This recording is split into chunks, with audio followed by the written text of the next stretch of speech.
The Bridge Between Brothers. On two sides of a sparkling creek lived two brothers, Aaron and Michael. Their farms were mirrors of each other, with green fields and happy animals. And for years, their hearts were mirrors too. They shared everything: tools, laughter, and long summer evenings. They worked side by side from sunrise to sunset.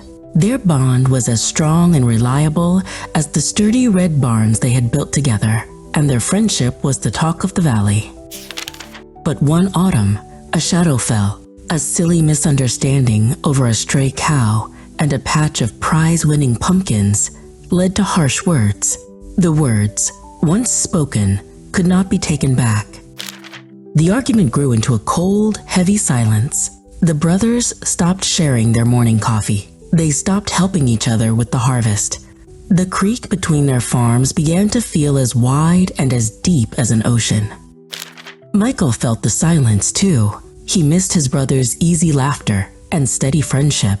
He would often gaze across the creek hoping to see Aaron, but the fields on the other side always seemed empty. One morning, Aaron's hurt hardened into a decision. He wanted a wall between them, a barrier he could not see past. He saddled his horse and rode into town to find a carpenter. In a dusty workshop, he found an old carpenter named Silas. "I need a fence," Aaron said, his voice firm. "An 8-foot-tall fence, so I don't have to look at my neighbor's farm ever again." Silas looked at Aaron, his eyes full of a quiet wisdom.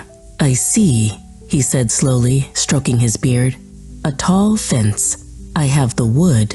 I will build what is needed."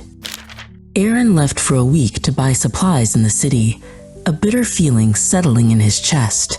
When he returned, he steered his wagon over the final hill and stopped, his mouth falling open in disbelief.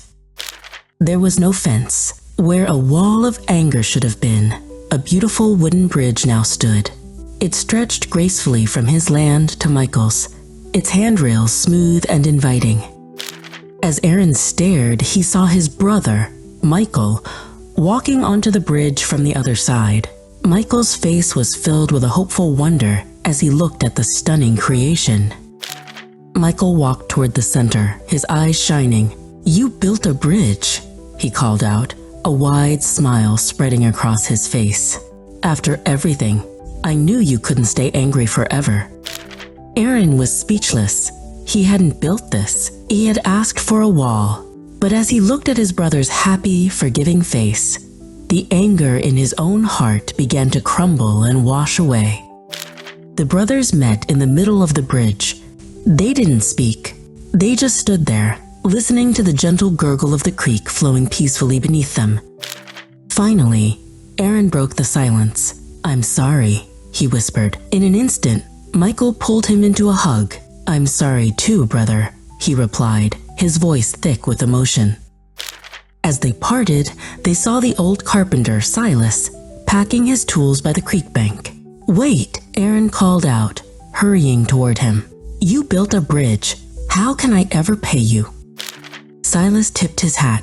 "Oh, I've already been paid," he said, his eyes twinkling.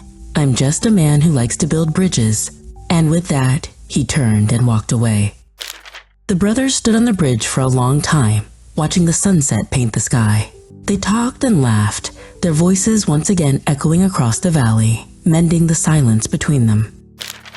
The bridge remained a constant, beautiful reminder not of what had divided them, but of what had brought back together. It was a bridge built not of wood, but of a second chance. And from that day on, the brothers knew a deep and simple truth.